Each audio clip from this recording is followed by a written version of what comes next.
Welkom bij deze week, maar het leukste, het beste en het opvallendste van Omroep Friesland van de oude dagen. En Joet hebben wij de volgende onderwerpen. Opstekken van Friestalige radio en televisie. Jonge Rotterdamse dansers verhuizen naar Stiensgeer om Friesland gek te krijgen van Urban Dance. Omroep Friesland, alle dagen biedt. Dit en meer in deze week.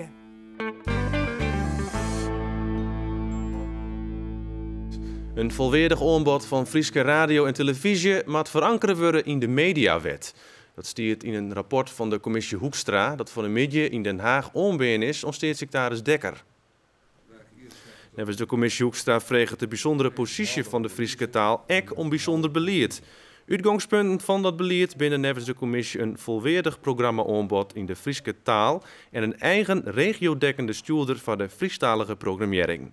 Het Rijk is op dit stuit waande om nieuw beleid voor de regionale omroepen te ontwikkelen, omdat die omroepen takken meer oergenen van de provincies naar het Rijk. Dat is belangrijk, dat het Fries in de publieke omroep wordt gewaarborgd. En dan ga je na, wat is waarborgen?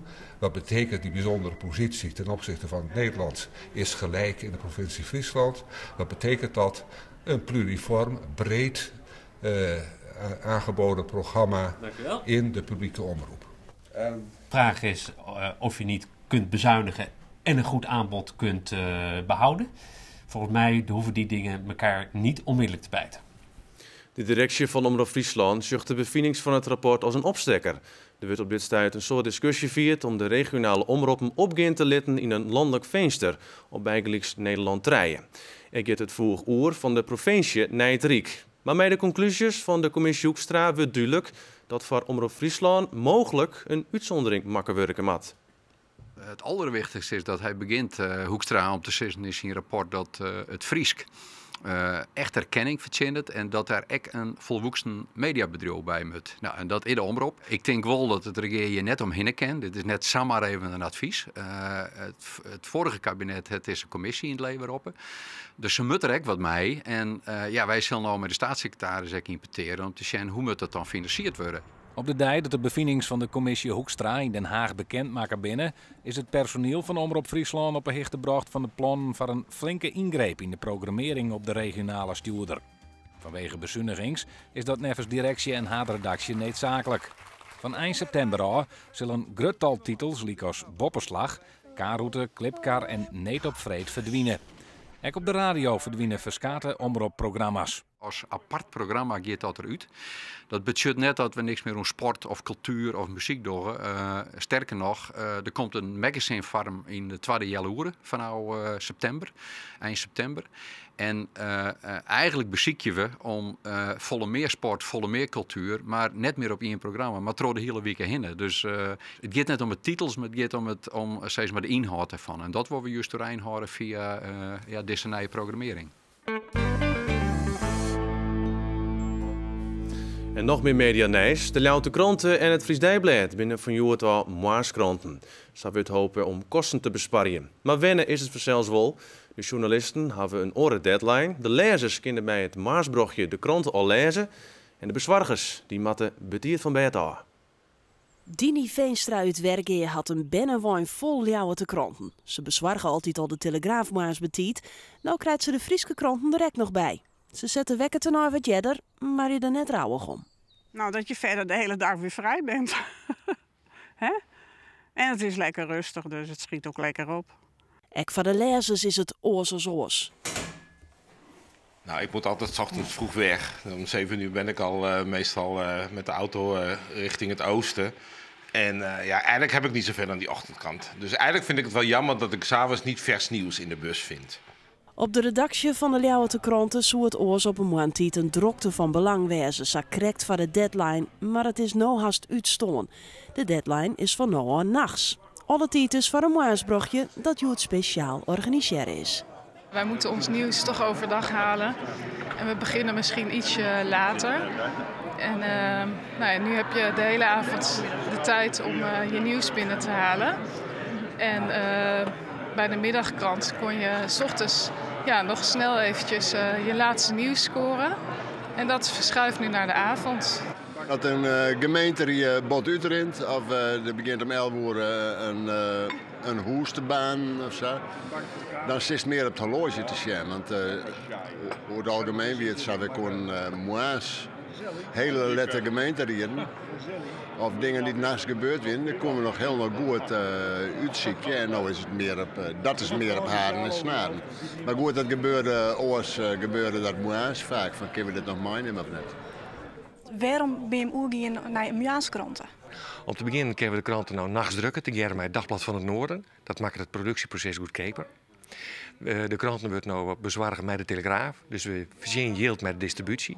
En journalistiek is natuurlijk ook interessant. Wij hebben nou een heel soort eigen verhalen die het in de rin van de dij wat voortlekken naar andere media. En in elk geval in de beleving van de mensen die het aan het einde van de middag de kranten joggen. En ook hebben we die eigen verhalen eerst fijn presenteren.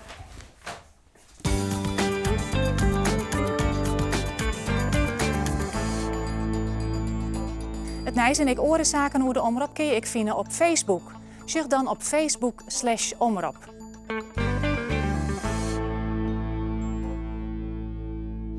Topkwoordbal in Ljouwert dit weekend. Snijn was de finale van het WK onder de jongetjes spelen tussen België en Nederland. De Belgen wonnen in de hele finale, maar krekt van Chinees Taipei, wilst de Nederlanders Rom van Engeland wonnen.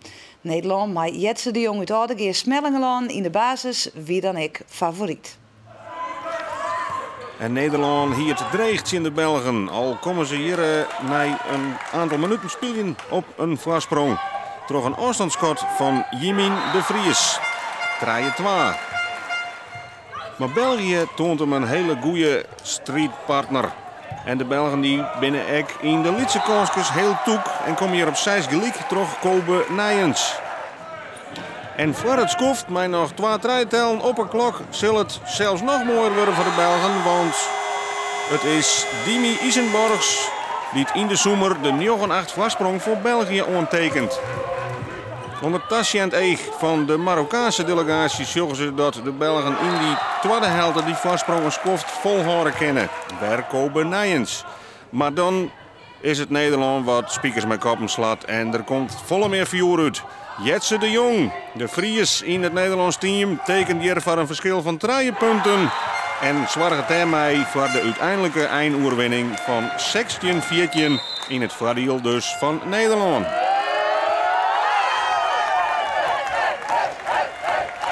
Voor het eerst in het 18-jarige bestaan van het jeugd WK Kwoordbal mocht de organisatie een Arabisch land begroeten.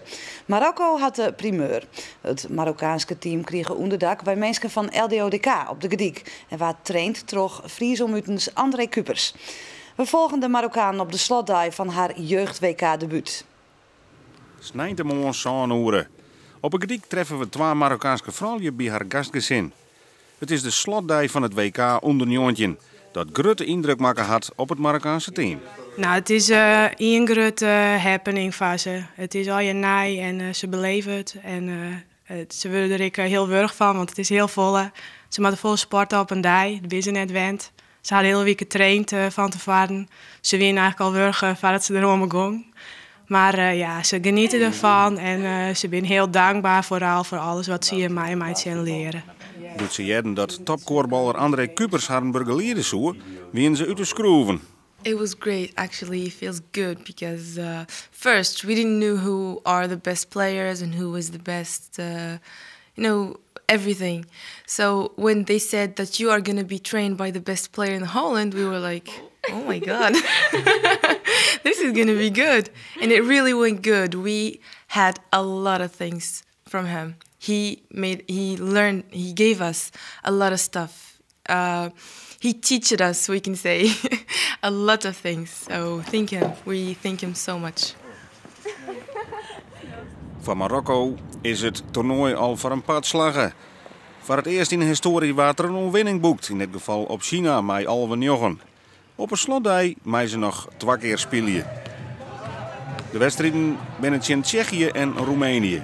Maar eerst vanzelfs nog even nagenieten van de overwinning op China. En een mooi succesje voor André Kupers. So we have to prepare. Prepare for 2 games today. First one, Czech Republic. Yeah, Czech Republic. Tall people, good players, So we have to focus on what to do, yeah?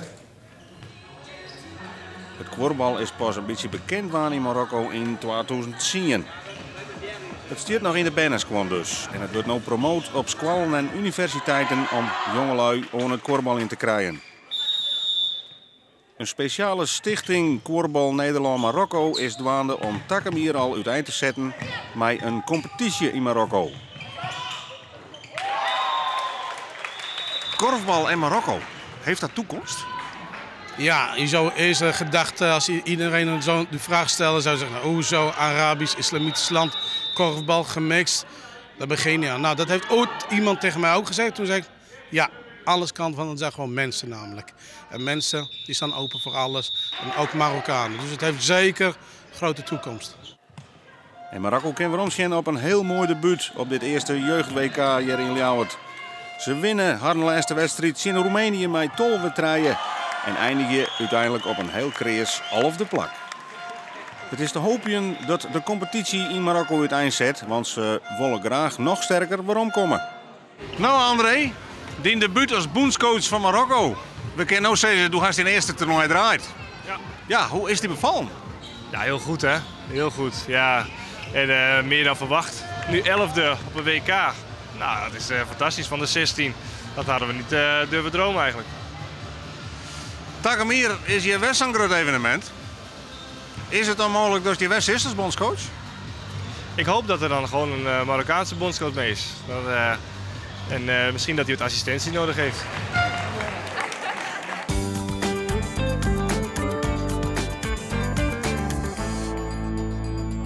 Een reportage uit het programma Boppenslag wie dat van Auroene Wieke. Morgen is er zelfs weer een nieuwe editie. Na Joet, het waar en heer. Urban dance is in. En dat zijn we komen terug televisieprogramma's zoals So You Think You Can Dance. Dat hint het al neert. De jeugd wil de vlier op en kennelijk ook de kneepjes van het vak leren. En dan treffen ze het, want juist om die reden binnen Kreklien 2 doensers uit Rotterdam naar Friesland verhuizen. En door het kunstwerk dat jerde, toen hebben ze voort contracteerd voor Urban Friday op Goedvreed in Lewij in Drachten.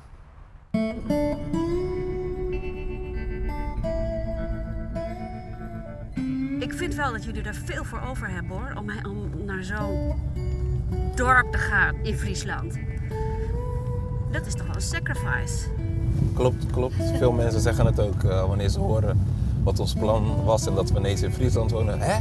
Sinds wanneer woon je in Friesland dan? Hè? Waar? Nou, het is niet slecht, maar het is heel rustig. En dat zijn we zelf niet gewend.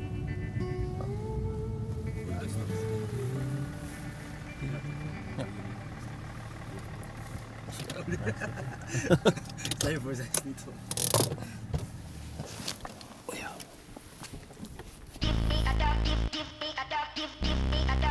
Brandy Telg had een behoorlijke staat van dienst. Maar zijn groep de Groove Kings ziet er in Holland's Got Talent en heeft een hele protte prijzen, waaronder de World Battle in Berlin. Benediction Mensa won ook al een protte prijzen en hij ziet in het bootcamp van So You Think You Can Dance. Jay Visser is een breakdancer uit Ljouwert. Hij houdt ook les, maar hij is nou even bij zijn maten in Stiensgeer.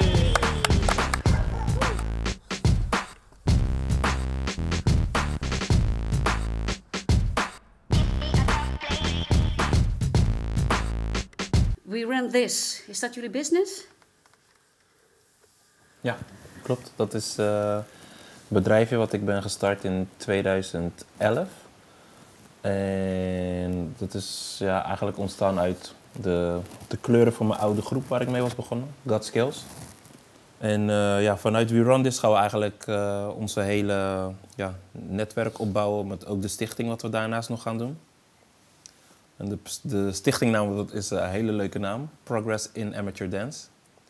En we hebben het afgekort in PIAD. Het is Goedvreed. In de Lewij in Drachten had kunstwerk een Urban Friday. Zo'n 150 jonge doensters uit de hele provincie komen hier in de kunde met alle soorten en maten van urban dance. Dikkie Knap van Wienjewaard rint al een skoft mee in de scene.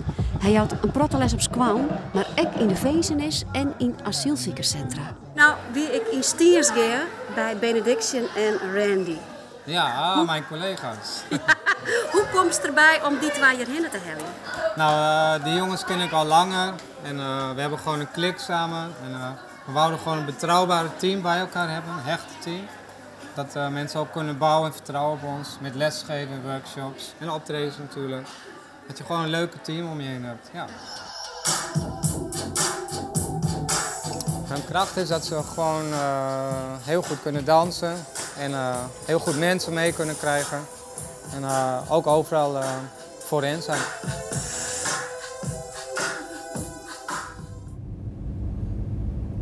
De Friese dansers nu zijn 100 keer meer gemotiveerd dan de Rotterdamse dansers. Ja, die vinden het helemaal geweldig.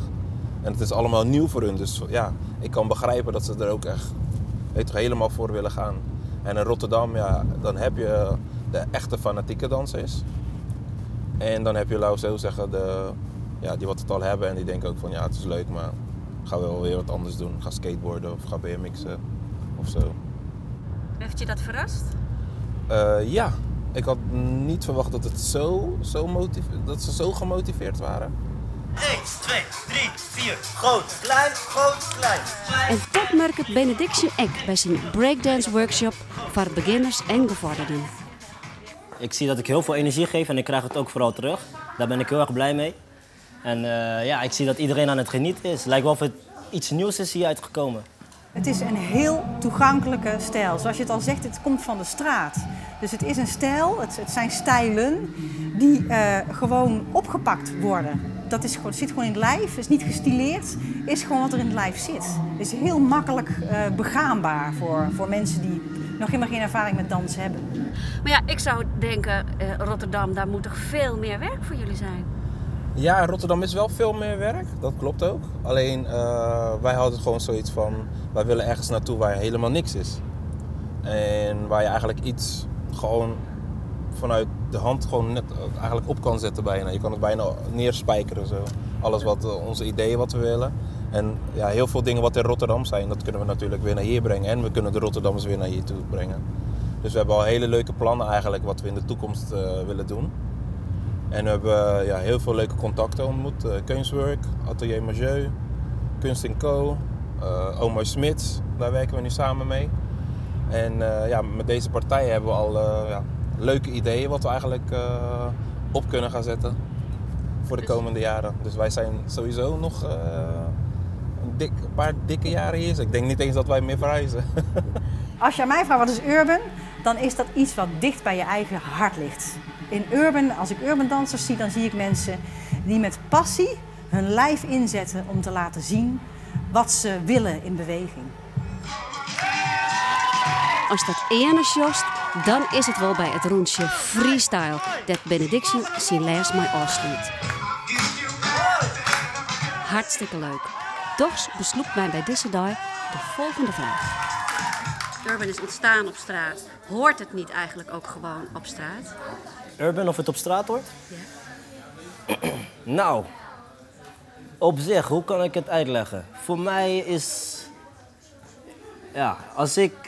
Kijk, je kan buiten dansen of je kan binnen dansen. Zo zie ik het, simpel gezegd. Maar waar dans jij het liefst? Waar ik het liefst dans? Wauw, dat is een goeie.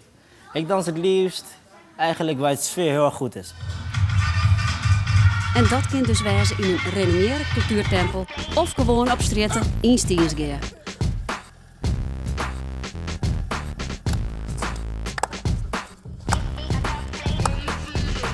We Run This is de klaar voor. De officiële kick-off is op 27 april.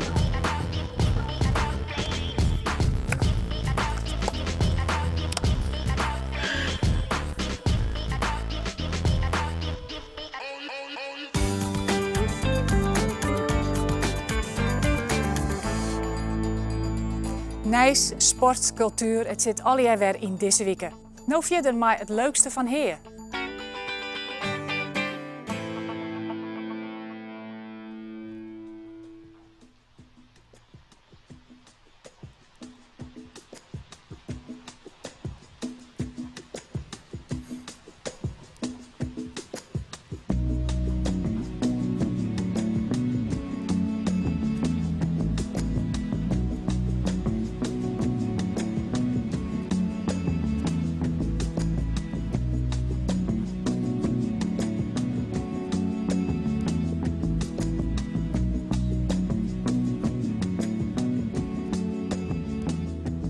gewoon wij met het loon in te liepen, ziekje.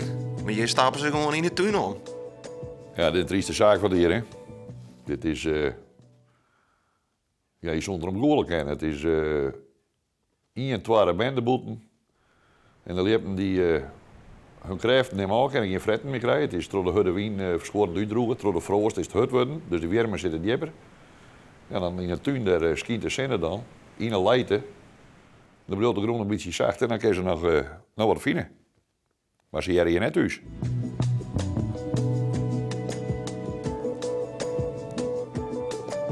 Maar het is niet zo dat die liepen denken van die ijsziekers die komen het loon net in, we komen nou en wel brengen.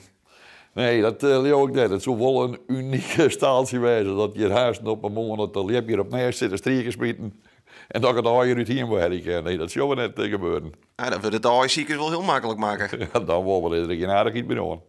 Maar het is net zo dat de meesten hier in het dorp al beginnen te roepen van het maar het gek hebben de liepen die stappen al begerm in de tuin om. Nee, ze weten wel, omdat er net zo volle concurrentie meer in het dorp is, wat ijsziekers onbelangrijk, dan binnen misschien actief een stikkerstrijden voor jou. Dus ze gaan er haast al vanuit, omdat ik de meeste tijd heb, dat ik meestal met de eerste uitkom. Maar ik denk net, als ik dit hier in een fine zal. Zullen we dadelijk staan maar een muziekje? Begint veel even niet.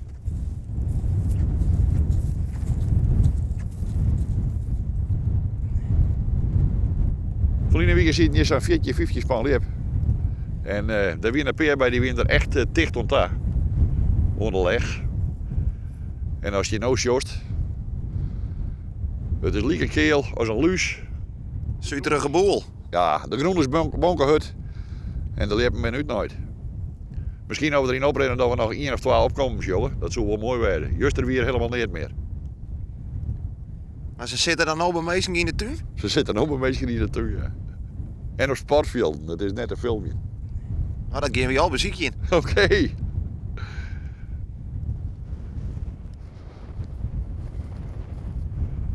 We zijn en de groene is hier echt bonkenhut, bevijzen. Het zou wel een stunt wezen als we nou dan een eiken vinden. Als je nou maar stik een liepje hebben, dit weer al wat hij. En wat hij luidt je nou in. Komt al hazen van het nest trouwens. Nou, dan maar voor de peers gaan. Ja. Ja, je luidt je erom, het is om te schreeuwen.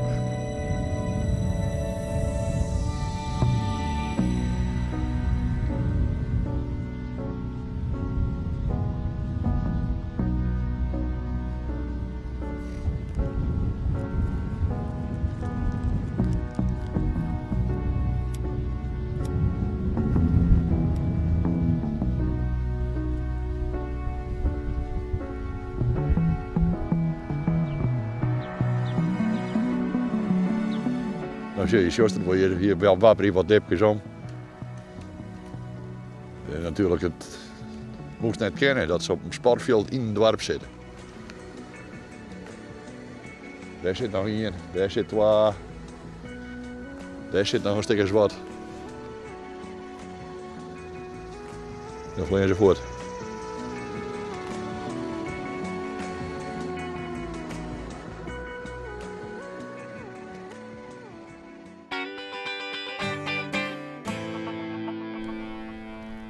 Beste redactie, wij binnen elke dag uit de vrijhaven boeten op paard.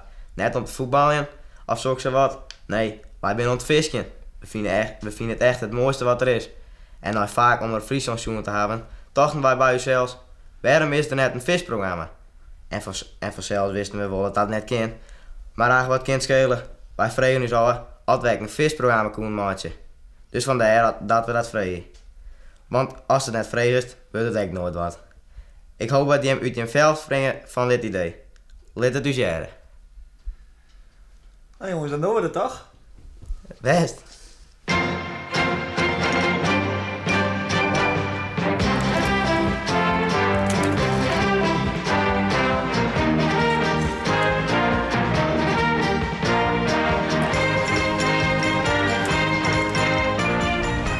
Mooi warm te visje!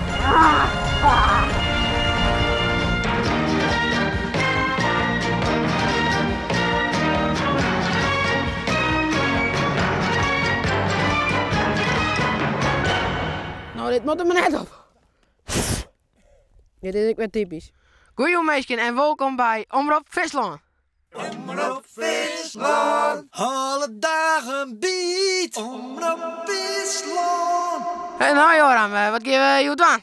We gaan op mijn kunsthuis op snoekbeest visken. Ja, er kan een snoek uitkomen. We hopen, dan zetten we hem gewoon zo gauw mogelijk weer om. Maar we hopen natuurlijk op een snoekbeestje. En hoe moet je een snoekbeest vangen? Nou, gewoon mijn kunsthuis, rustig binnenhellen. Wat tikjes aan, een beetje omheen en naar beneden dat dwarrelen letten. Dus vang je meestal wel snoekbeest. Hij klapt de meestal op, had je hem naar beneden dwarrelen letten. En we hopen dat het nooit gebeurt. Ze bieden meestal altijd wel. Dus we zien dat ze bieden wel of net. Oké, let's go!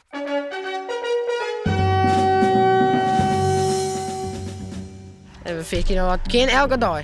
Ja? Nou, dat lukt net, want hij had het met druk met squallen. Nee, maar als het tijd doet, dan... Ja, precies. Verrekt de squal ik altijd. Ja. Ja. Niks. Zo man. Maar en altijd together? Eigenlijk wel, ja. Ja, meestal, ja, af en toe is eentje erbij, maar meestal met je aan. En helemaal op de ruzie dan? Nee. Nee, hè.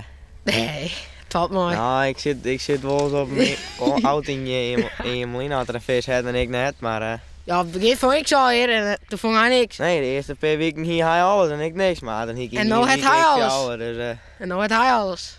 Dus ja, hij vangt dus nou meer dan mij. En dan en hoe lang ben je dan al, Maarten? Altijd al, hè? Ja. Sinds, nou, toen we net eens op squal zitten, wie we Maarten. Dat is wel een pad. Ja, en we doen alles met z'n tweeën eigenlijk. Ja? Ja, we maken muziek, viskie. Daar takkeert ze, alles. Ja. Eigen visshow. Ja, zeker.